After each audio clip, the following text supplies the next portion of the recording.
Hello, Money Multipliers. Welcome back to another episode of the Money Multiplier podcast. I'm your host, Hannah Kessler, and we ask ourselves, do our dollars make sense? So, y'all, just a few days away until the 4th of July. So, have a fun and safe weekend. I know I'm recording this as of being here in Florida at my home office today, but as this recording goes live, I will be over in the Lake of the Ozarks hanging out with the fam, doing some boating, wave runners. So, getting a nice little suntan too. So I'm excited to kind of go out there to the Midwest. It's been a while since I've been home because Lake of the Ozarks, it's very close to Kansas City. So right in between St. Louis, Kansas City, there's the Ozarks. So it's been a little bit since I've been back home in that neck of the woods. But anywho, I am very excited about today's episode. I actually have a gentleman on that I've known for a few years now. And some of my listeners, y'all may have heard of Mr. Brent Carlson because Chris Noggle has had him on some Wealth Wednesday webinars and, just around the country too. We've been linking up at some of these live events as well. But Brent Carlson, his company is Corporate Capital. They're located out in Las Vegas, Nevada. But I really wanted to bring Brent on just to talk about corporate structures, trust and estate planning, and why it's just so important just to think about those things. I know we can kind of procrastinate thinking and setting those up, and that procrastination can kind of lead to some detrimental things to the business and the family. So, Brent, how are you doing today, Mr. BC? I'm doing great, and I can't believe you called me BC because that was my nickname in college, and I don't think I've ever told you that before. So that No. was a great introduction. I really appreciate being a part of this podcast, and as you mentioned, when people have the opportunity to watch this, a couple days later, I will be in Newport Beach, California, spending the 4th of July with my family. We try to go there once a year, really enjoy the coast at that time. I have a quick question for you, Hannah. Is the Ozarks, is that similar to where they filmed that Netflix series? Yeah, man. Yeah, and that's a good Yeah, show. That's one of Pops's favorite show, mine too. The actress Ruth, love her. great. She did great. That show kept us up many late nights. So, but again, thank you so much for this opportunity. It's been really great. Working with you personally, working with Chris and the Money School, Private Money Club, Money Multiplier. I've been very engaged with them for many years, for about 5 6 years now. And our company helps just make sure everyone is structured properly. There's a lot of things that you can do, a lot of different ways you can go about investing, setting up a business, how you can be structured. So a little bit about our company is we're a full service incorporating bookkeeping, accounting, tax, and asset protection firm. My partners are CPAs and accountants, so we do everything in-house. And our clients really like that because it goes from the corporate structure. How does that make sense? How can I use that the best way for my taxes? And then it will lead into the accounting. Are there tax strategies that can be implemented? So many people that come to us that have done their taxes on their own or maybe used someone else in the past, we've noticed that they haven't been taking advantage of some of the tax planning strategies that are out there. And paying your kids is one of them. It's something that I do through my businesses, and it's not taxable to me, but they get to buy their own cars and pay for some of their own things. There's Augusta rule. There's so many things that you can do when you have that corporation or LLC. And so we like to have those conversations to kind of peel it back to see, has any of that been overlooked?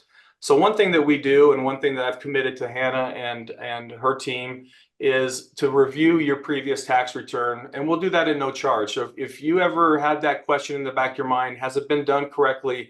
Are there things that we can do differently? We're happy to take a look at that. And then the third piece that we really specialize in, we offer other little ancillary services in between, but the other service, primary specialization, is estate planning. Very big on having trust set up. I have a couple trusts in place, which I'll go over towards the end of this meeting with this fine group and talk to you about those options. But we do specialize in the trust. We're big believers in, at a minimum, everyone having a revocable living trust, regardless of your age. I set up mine when I was 34, and I didn't have a lot at that time. You fast forward 9 years later, and I have commercial buildings, I have my business, so I have different corporations and LLCs in place, And now I've issued some of that interest to my trust as opposed to me personally, which we'll talk about. So that's a little bit about our company. We do work with clients in all 50 states. We're a commercial registered agent in all 50 states. So regardless of where you're watching this from, whether it's in one of the 50 states or Canada, Mexico, we work with clients internationally and across the nation. When it comes to corporate structuring, I asked Hannah if I could talk about that briefly, because primarily we were going to talk about the trust, but corporate structuring is so important. There's a lot of people, when they set up their own corporation or LLC, they'll go online in a lot of cases and they'll form it on their own. When they do that, there's so many things that can go wrong and documentation that you may not have if you file it on your own. And I prepared and to show you this corporate record book here. When we form a corporation or an LLC, we have for our clients a corporate record book that has the corporate stamp, it has the operating agreement, the minutes, and then back here, it has these membership or stock certificates.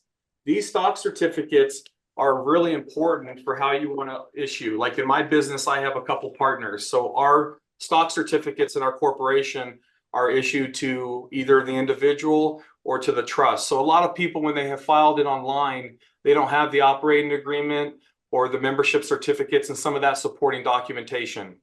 Why is that important? Well, if you ever get sued or audited, the whole reason we took the time to set up an LLC or corporation is for two reasons, usually tax purposes and to separate our liability. So it's important to make sure that you have those compliance documents in place for your entity. In the event that you ever get sued or audited, they will request to see that documentation. So we help our clients, whether we form the entity or it's someone that has an existing entity, we will help put together this corporate record book to make sure that they have all of those legal documents, which are super important.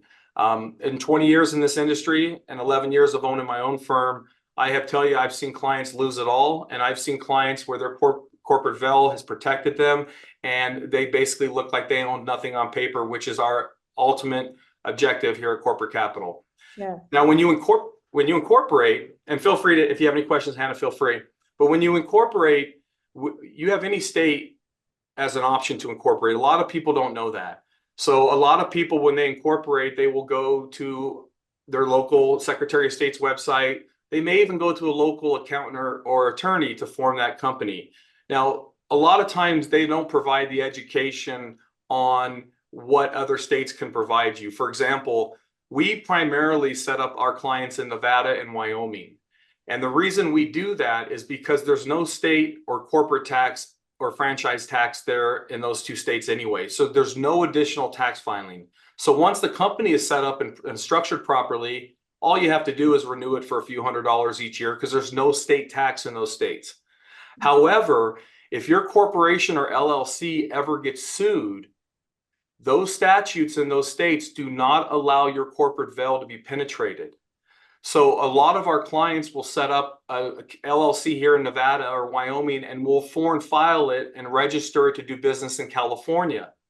The reason I bring that up is they're still paying that $800 a year franchise tax in California. They're still paying some of those taxes. There's no way around that in a lot of states. But the difference is by taking this approach, now we are having the peace of mind and reassurance that no matter what happens in our business, whether we're a consultant, a YouTuber, an accountant, we cannot be sued personally because those states do not allow that. Unfortunately, many of you watching this probably have a corporation or an LLC in a state that does allow the corporate veil to be pierced. And one example is in Utah. If you commingle funds on accident, your corporate veil can be pierced. So every state has different ways the corporate veil can be penetrated. And Nevada and Wyoming don't allow that, Hannah. So we set up a lot of our clients in those states and then have them operate to do business where they're located. A question that I often get, which I'll just proactively answer, is if I already have an LLC, can I just move it? And the answer is typically yes.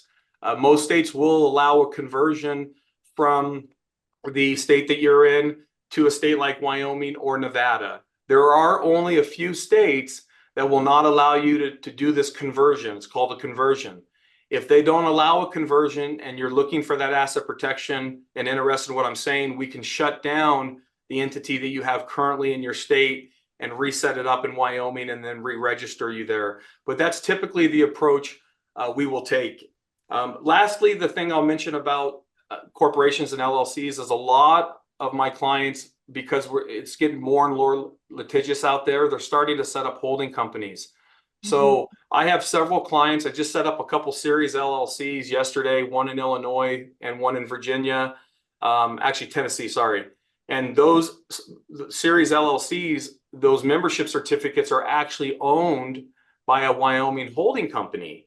So now if their main operating entity gets sued and they try to sue the owner, the actual owner of their existing entity is a Wyoming holding company. So now if they try to sue the owner of your operating business that you're operating currently, they can't go after you personally because your Wyoming company technically manages it and owns it, and Wyoming law does not allow that penetration for you to be personally responsible. So that's always worth a conversation, just to see where people are incorporated, make sure they have all the supporting documentation, and make sure they understand their options, because a lot of people are just not familiar with that they do have the right to choose any state they wish to incorporate, regardless of where they live. And that's why we typically choose those states. And that's what I have done for most of your clients, Hannah.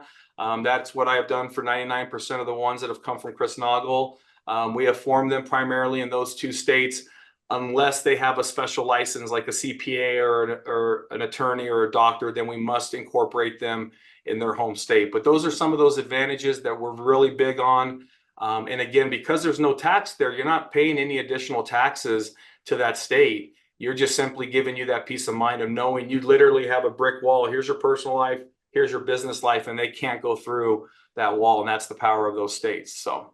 Yeah. Well, and I didn't even know that when I set up my LLC, it was just, hey, well, what state do you live in? I live in the state of Florida, and that's why it was set up over here. I mean, people just don't really gain that knowledge unless they go and ask the questions, but most of the time people don't even know what questions to ask. And that's when you were chatting here just for a second, that's when I was kind of thinking, well, hey, I know some people may is having this thought of, all right, well, I know there's the LLC, there's S corps out there, there's C corps out there, and we don't have to get into all the details right now, the differences, pros and cons to all of them. But when you do that side by side with them, those questions will get answered as they have those one-on-one meetings with you and your team. Is that right? Which one is best? Which one should I set up?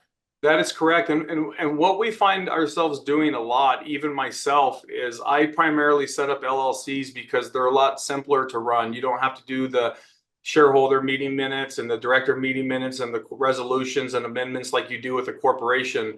But what's really nice about that LLC is that LLC can be taxed however you want. So I actually have an LLC that's taxed as a C corporation, which is owned by my asset protection trust, which we'll get into. So your LLC can be taxed as a single member. Obviously, if there's two or more of you, it's a natural partnership. It can be taxed as an S corporation, which in many cases, depending on your gross revenue, the S corporation election makes the most sense because you do save that 15.3% on your self-employment tax, anything that's distributed to you and not paid in the salary form. And then you can also have it taxed as a C corporation. So you do have that flexibility. So we do sit down with our clients, whether it's an existing company, as I promised to you, Hannah, the consultation would be included to just kind of review what they have. And if they like what they have, no switch needs to be made. We will also look at how they're being taxed. And if they're paying that additional 15, like if you're a single member LLC, you're paying that 15.3% basically on all your money, as opposed to if that LLC is taxed as a partnership or maybe an S corporation. So we will look at that. And then going back to what you said, as far as when you meet with your local like accountant or attorney, you know, keep in mind attorneys, they have their own business too, and they want to have clients. And so a lot of times attorneys will just have you incorporate what they're used to, what they know is in their home state, that their team knows how to do. And then obviously if something were to come up, then you're going to more than likely contact that business attorney that helped you. So now he would be the one to help represent you more than likely in a lawsuit. So I always tell people, you know, make sure you work with a group that you know, that you feel comfortable with the recommendation, because this will bring me into my next topic about the trust. A lot of attorneys, when you go, Hannah, And you see these commercials, like in Nevada, there's commercials all the time. Set up a will for $99 or a will for $499.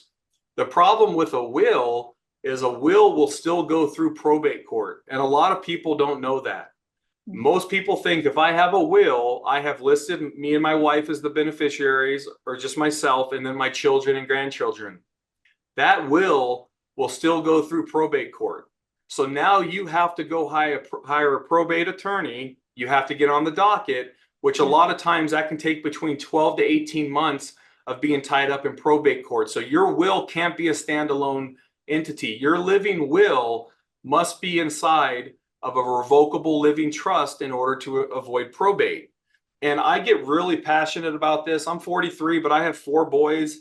I'm married. I got a few assets that are worth passing down to my family. So in my living trust, you have your power of attorney. So my wife and I are the power of attorney for each other. We have our healthcare benefits and directive. So now if we're not in a position to make that decision, we have someone listed in our living trust who we trust to make those decisions on behalf of us.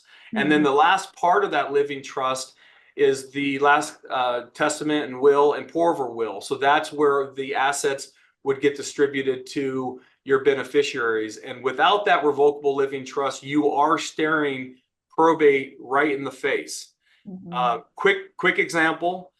I had my cousin, both of his parents passed away last April. It was really sad, unfortunate circumstances. They didn't own a car. They didn't own a bank account. They had $8,000 under their mattress and they owned a home. The home was worth maybe $450,000. So they had about $150,000 in equity. By the time Richard was done grieving, by the time he got around to calling law firms, he called 23 law firms in Nevada.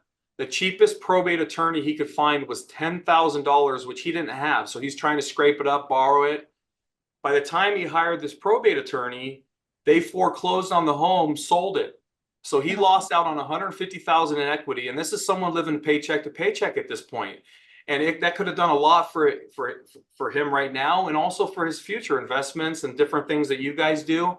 But he lost out on that opportunity because his parents didn't have a revocable living trust. And if they would have had one, that property would have automatically been transferred to Richard, and he wouldn't have lost out on that equity and the 10 grand that he gave the retainer. So don't get fooled by the will being the end all be all. You do need to have that revocable living trust because, again, the power of attorney is super important. Last example I'll give on the living trust is I had a client last year, really sad, younger gal, was beaten into a coma by her boyfriend. Really sad situation.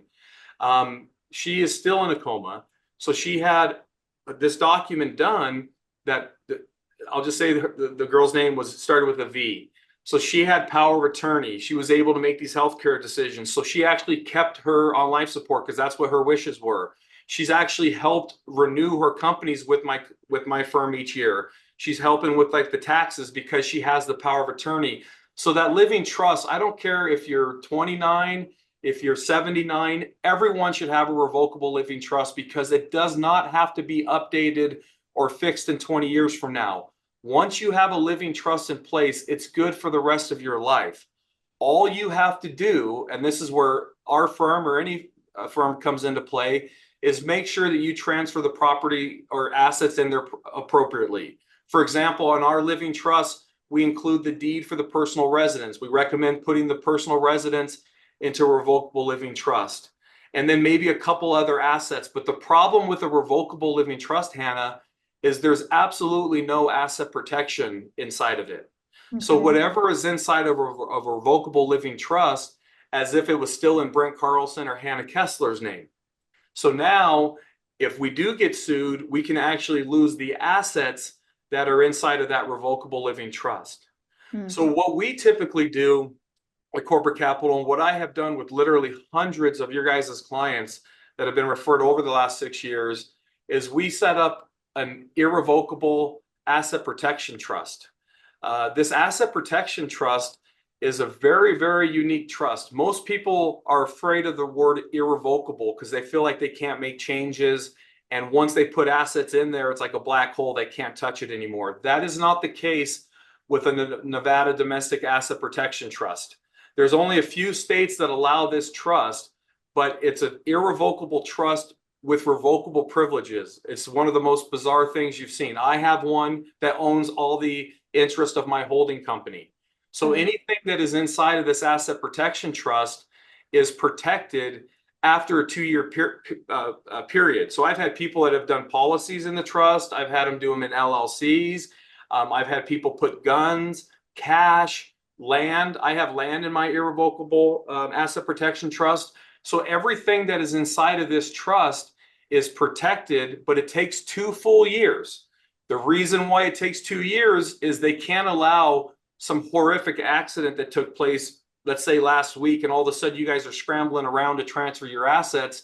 They don't allow that. But if we're being proactive and we're putting them in this vehicle, now after 2 years, any type of lawsuit or creditor, they cannot touch the assets that are inside of the asset protection trust. So now, do you have a question about that? No, it's interesting. So the grantor of that trust, just like your guys' revocable living trust would be you, whether you're married or single. The grantor trust would be put together by either the couple or the individual.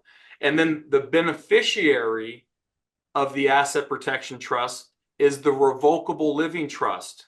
So now everything is basically, you have your businesses, you have your LLCs, you have your, let's say if you had a holding company, and then everything would be owned by the asset protection trust. So now while you're alive, all of the assets that you have, whether they're rental properties or businesses like I have, those are going to be protected. So if anyone sues me personally, I don't have the stock or the membership certificates of any of my businesses in my name. So if I get sued personally, I don't even have to disclose that I own the membership or stock certificates of my company.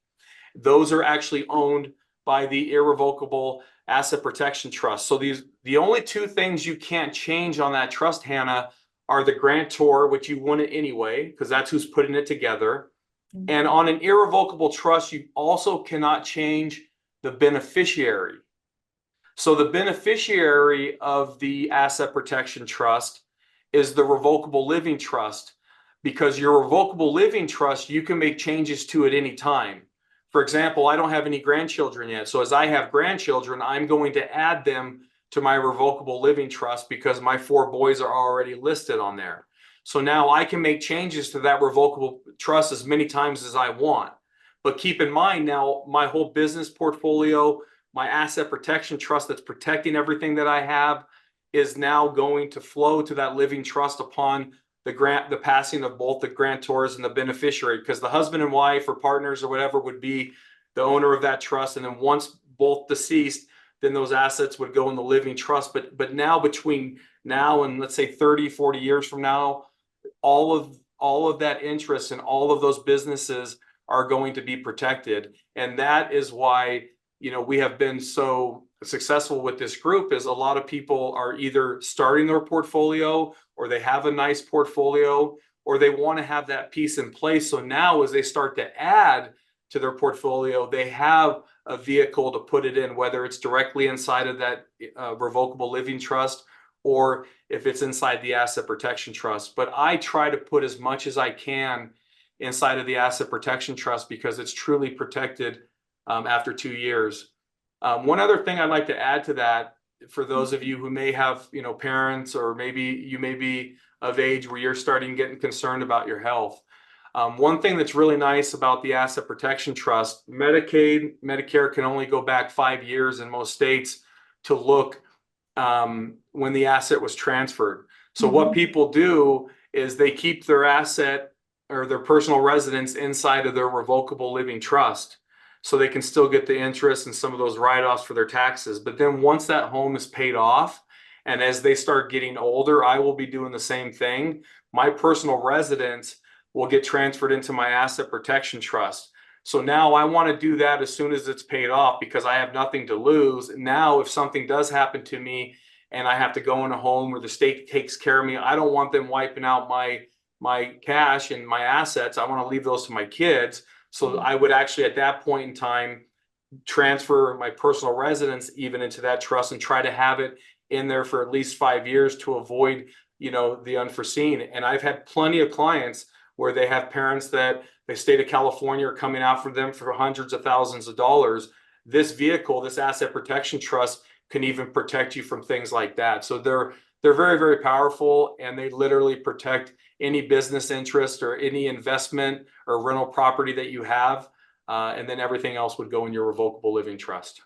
Good, good, good. And actually that was going to be one of my questions I was going to ask you is on the onset is, what are the differences between a trust and a will and how do they differ? And I think you explained it beautifully. Because let's be real, they don't teach us about this stuff. We just got to go figure it out on our own, right? They don't. And going back to figuring things out on your own. So when it comes to like a will, a lot of attorneys will advertise that you need a will, and they'll come in and they'll just sit down and that's what they'll do. They'll go over a will. Now, if they're like, I had a client call me yesterday that was in a state that allowed series LLCs. He called me and told me he needed 10 LLCs. And I'm like, what state are the properties in? And he told me, I said, you actually only need one LLC. You only need one LLC that has a series. So now you can separate all of those properties individually without having to create 10 LLCs, because now you have 10 renewals. It starts getting expensive. So I literally took 9 LLC opportunity out of my pocket and told them that, no, we can accomplish the same goal by setting up one and then having each one in their own series. So it literally saved the client probably $10,000 plus on the entity formation, because we were able to simplify it and still accomplish the goal of separating out those assets. The reason I bring that up is just like any profession or business that you work with, it's kind of like the ethics of them and how they want to go about it. They don't have to say that your will still go through probate court. That is not a requirement. Now, if you ask that question, they would have to answer it honestly. But I have seen in my 20 years in this industry that a lot of attorneys will just have you come in, finish the will because that's what you want. But then what happens is when those parents pass away, the children have to go back to that attorney and then hire him for the probate process. And then that's when it gets between like $10,000 to $30,000 retainer, depending on the number of assets. And I just gave you an example of a family member where they only had one asset and that retainer was $10,000.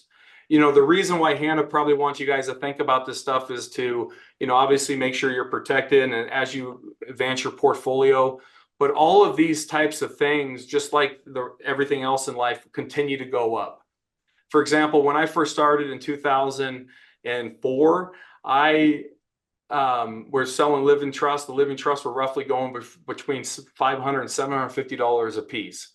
That's what you can get a full-blown living trust for with the healthcare power of attorney.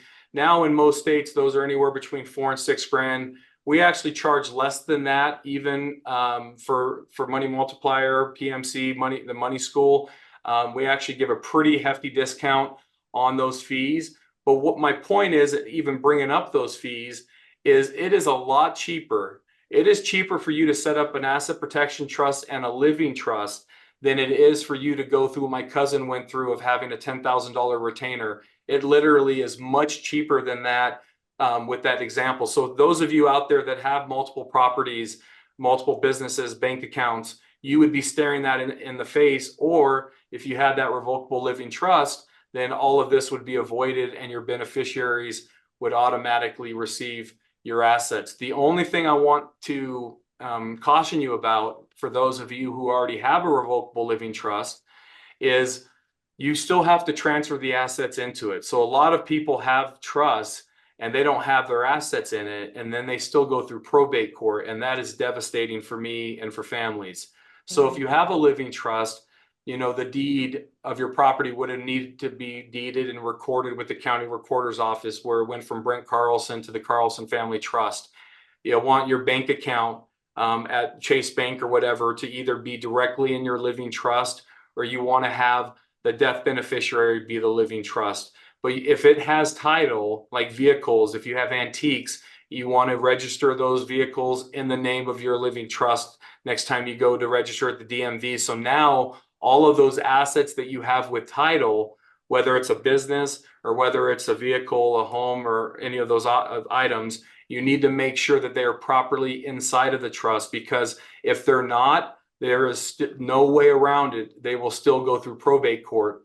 And I had a client that they had a bank account that had a couple $100,000 in it, and that was not listed in the living trust. The husband was the only one on the account. The wife wasn't the death beneficiary. The living trust wasn't mentioned. That money is still being tied up, and they are struggling because that was basically all the cash that they had. So again, it's just it's good to be proactive and to think about it. Obviously, you don't need a living trust until you need it. And I kind of joke with people, and unfortunately, when you need it, you can't go back and create it. So it's always really good to be proactive and put those types of things in place. And what's really nice, Hannah, about our commitment with Chris and you is anytime we do a trust here or set up an LLC or tax service, we don't bill by the hour. We're not big on billing by the hour. We want to give a flat fee to offer a service, and that flat fee includes consulting about the LLC or any tax questions or tax implementation, or if you have a living trust and you want to ask about the assets to make sure they're in there properly, I'm happy to do that review. But all of that is included anytime that we do anything for our clients, because we encourage them to call in. We want them to understand it. You and I were kind of openly joking, some of the things that we do and don't understand in taxes and in business. And it's important to understand those things. So what's really unique is all those things that we discussed are kind of kept under one roof.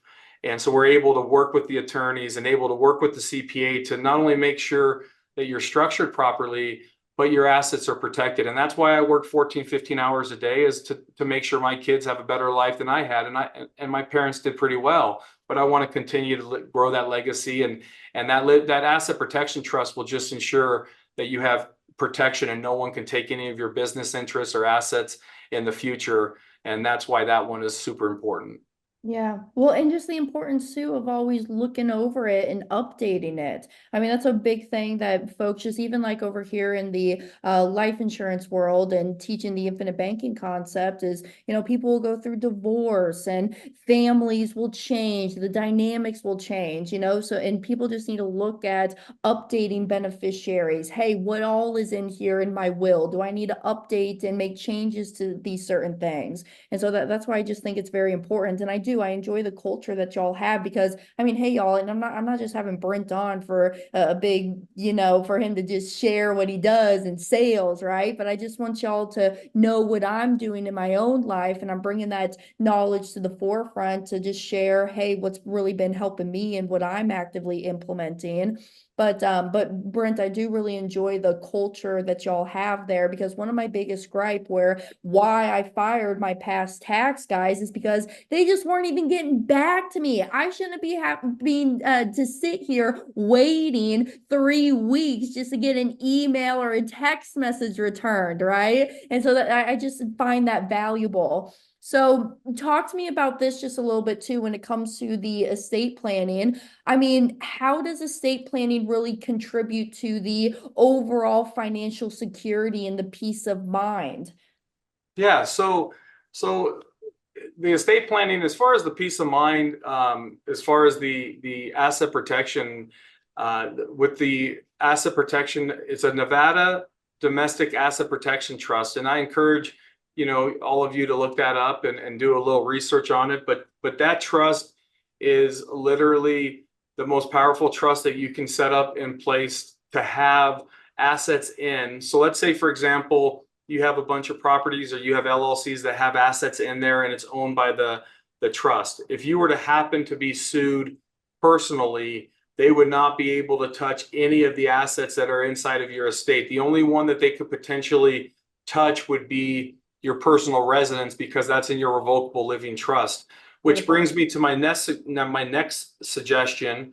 Like in states like Nevada and California, like for personal residences, homestead laws are very powerful. So in Nevada, you can protect $640,000 of equity in your home from creditors. So I have homestead my personal residence to protect that equity. So a lot of times, because the personal residence is in the revocable living trust, then we will encourage them to look into homestead laws, and we will also help you with the homestead process if you do need that done. And if you have not homestead your personal residence, regardless if you do any trusts or LLCs, I would absolutely recommend everyone look into doing that, because in most cases it's like 30, $40 to do the homestead, and then you have the state protect the equity. So that's one way of protecting your assets that are inside of the revocable living trust. All right. The other items inside the revocable living trust would maybe be some watch, jewelry, different things that you want going to different family members,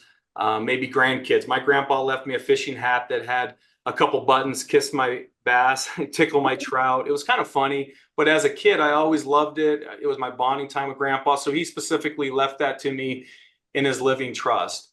So that financial part of it right there, just having a living trust literally will save any family member between 10,000 and above, because they will not have to represent any lawyer. They can simply go to the bank. They can simply go to the DMV. They can simply go wherever they need to and show the trust and the death certificate, and those items will automatically be transferred. Now, if you're married and those things are in your name, the same thing would happen, where automatically everything that's in Brent Carlson's name would go to Ashley. So the same thing in your guys' situation with that revocable living trust.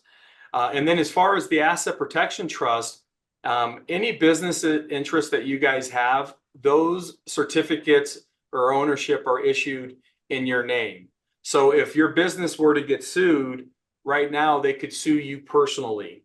So by having the asset protection trust own the certificates, there's a couple layers that we can put in place, and I'm love to do a consultation, because it's not a cookie cutter approach. I mean, really every situation is different, but we can look at the entities that you currently have in place, and you can either issue those directly to the asset protection trust and then have it be the owner of it, and then after 2 years anything inside of there is protected.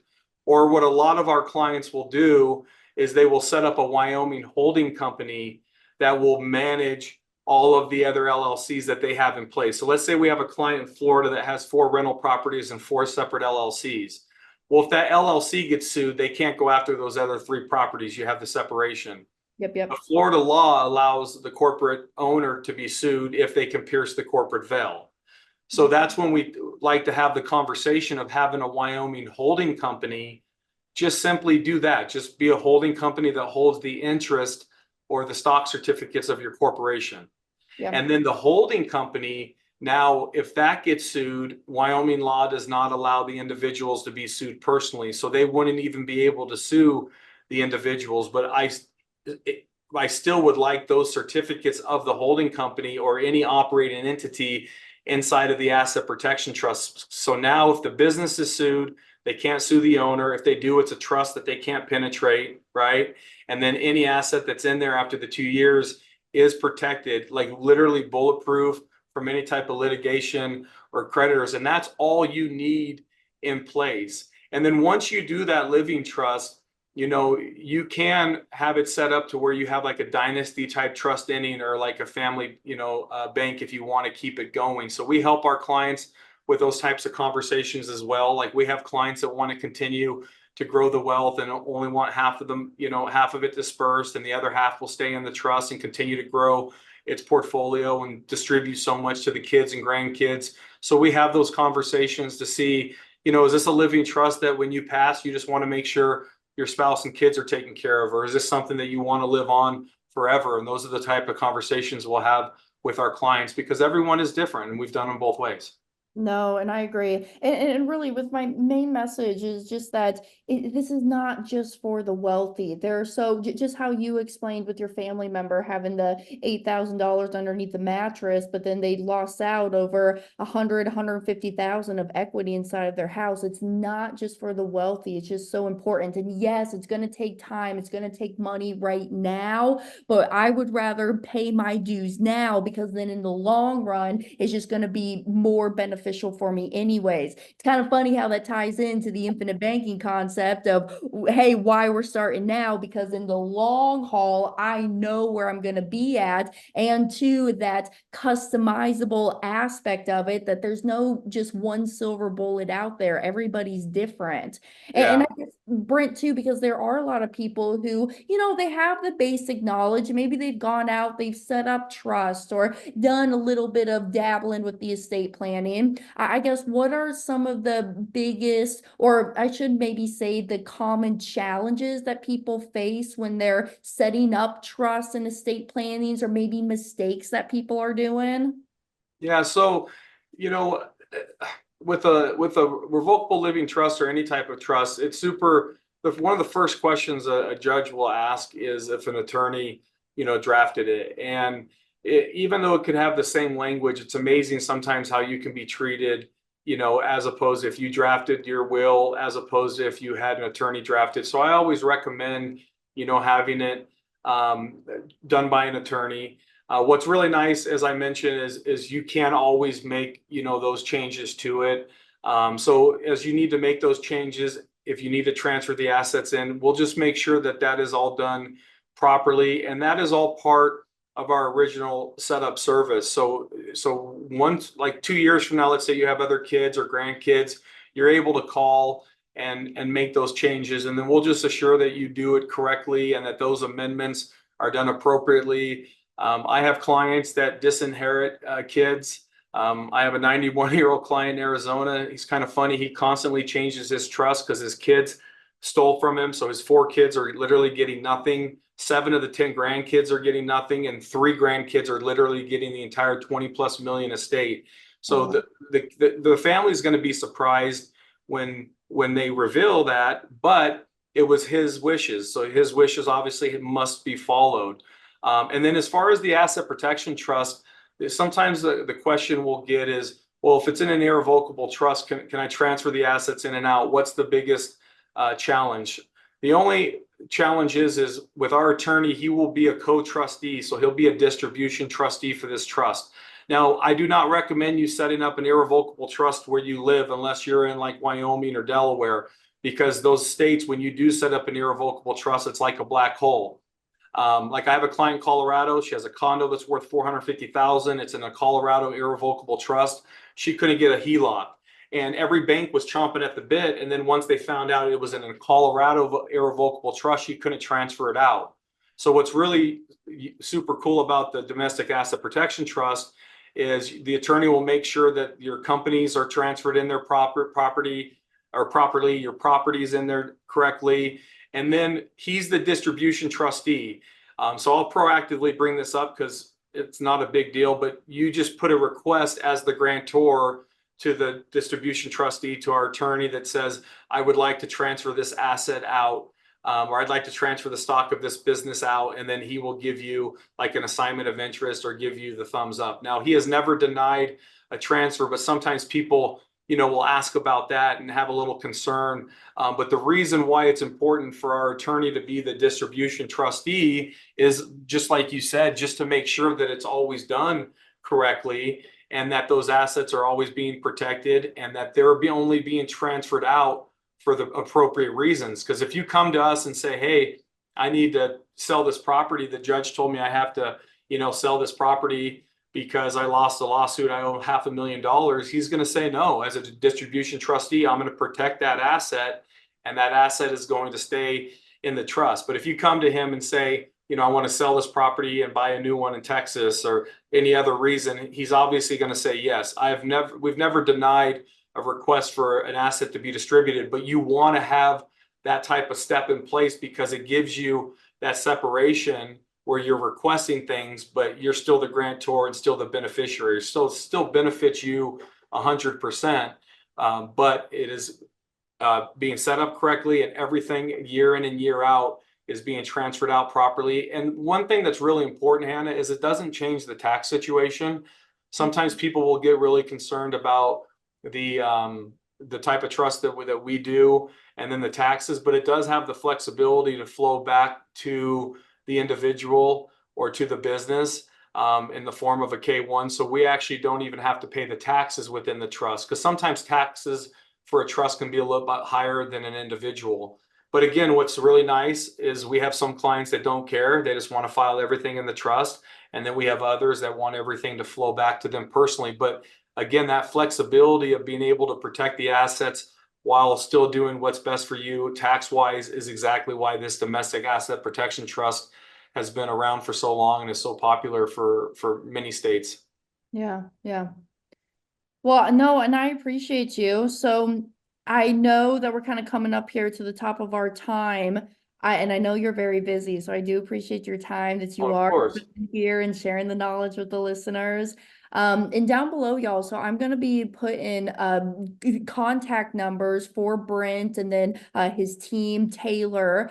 And just reach out to them. I mean, if you just want to have a one-on-one conversation, just to say, hey, well, this is what I got going on. Am I doing everything correctly? Should I be making some changes? I mean, Brent's really there because, like I mentioned, I mean, he's my tax guy. He's my professional in this area. That's one of my things. You know, I'm an expert in the infinite banking space. I'm not trying to be the expert everywhere. I want to get to the point where, all right, I know enough to make me dangerous, but I don't want to be so deeply involved to be that total expert everywhere. So that's why I lean on Brent here in this aspect. Is there anything else that you want to share or that I should be asking you that you think will be valuable to the listeners? No, I mean, one thing I do want to point out about when you talked about Taylor and I know you're going to put it at the bottom, but like my direct number is 702-623-2647. And then my assistant Taylor is 702-623-2648. Like Hannah said, she will have that at the bottom of the screen. But the reason we did that, when I talked to Hannah about this opportunity, she takes her listeners and the education very serious. And so I told her that not only would I do the podcast and, give the information, but my assistant and I will take the calls. I recommend you reach out to her first because she does book my calendar for me day in and day out. But then that way we can get you on. And as I mentioned, regardless of what you guys choose to do, and like Hannah said, just having a conversation, I have committed that time at no charge, because I just know the type of followers, and I know the type of people that are listening to this podcast. And we want to have that conversation, make sure you're doing it right. There's no strings attached. I mean, ultimately, if you take the information and do it on your own or do nothing at all, no hard feelings. We just want to make sure your questions are answered. And that's why we gave you our dedicated line. So I will personally be the one doing that initial consultation with you, just to have that conversation and kind of evaluate what you currently have and see if you have any questions about the trust. The last thing that I'll mention, Hannah, and I don't want to talk about too many different things, but to talk a little bit about corporate capital, and that's why I'm big on representing our company brand. And a lot of people will come up to me and ask me, are you a lender? Are you guys, do you do loans? And I'm like, no, the reason we're named Corporate Capital is because our company had a brand and we built credit on our company when we first started. So your company not only is a separate legal entity to protect your assets and for tax purposes, but you can start building a corporate and a business credit brand on that company, which can open up doors.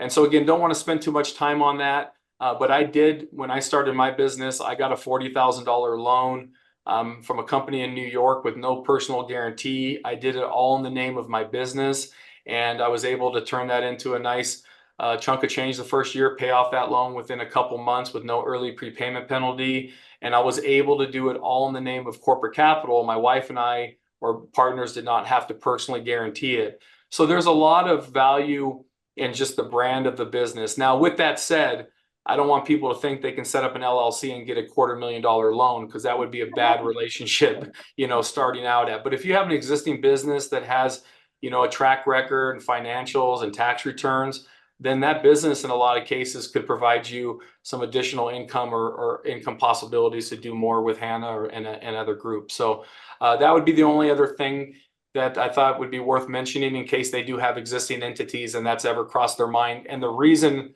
is there's a lot of companies out there that are offering to build credit and they're promising a $250,000 loan.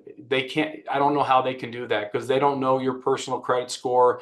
They don't know what skeletons you have in the closet. And any new entity, and even if it's a 5-year-old entity called a shelf corporation, there has to be some type of track record or tax returns in order for a lender to do anything for you. So I don't want people to think that by just having credit for their company is going to open up all these doors. But no, it's going to provide you just more opportunity. And again, the nature of your business and what you're doing, it's helped us in a lot of areas with some of our office supplies and things like that. So just want to touch briefly on the corporate credit, but for the most part, those 4 areas are really what our clients do with us.